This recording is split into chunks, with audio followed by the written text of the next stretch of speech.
At News Access, isang taon na ating balikan ang pagsisimula ng ating hitik na balitaan sa primetime.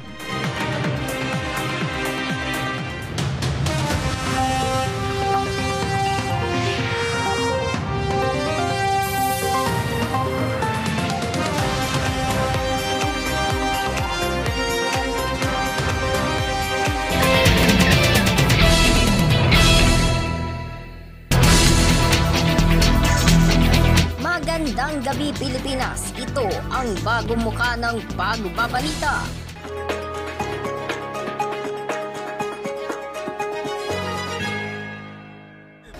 Magandang gabi Pilipinas at sa buong mundo, ito ang News Access.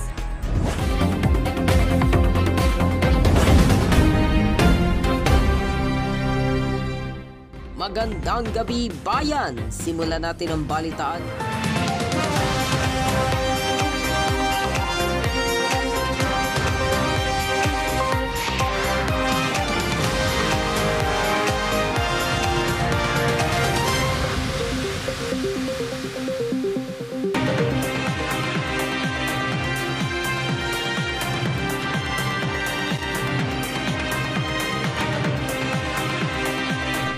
Magandang gabi Luzon, Visayas at Mindanao. Narito na ang unang taon ng ating pag-access ng balita.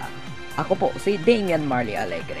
Samahan niyo kami sa paghahatid ng mga mahalagang balita at mga kaganapang naging bahagi na ng kasaysayan. Yan mismo ang misyon ng News Access para sa patuloy na pagtutulungan kasama ang buong sambayanan. Ako naman si Lawrence Albasoles. Simulan na natin ang pag-access ngayong Miyerkules. Nag-match din ang fingerprint ng kapatid ni Bamban Tarlac Mayor Alice Leal Guo sa fingerprint ng isa pang Chinese national. Sa gitna niyan, inilabas din ng NBI ang resulta ng pagkakumpirma sa fingerprint ng alkalde at ng kapangalan niyang Alice Leal Guo na taga Quezon City.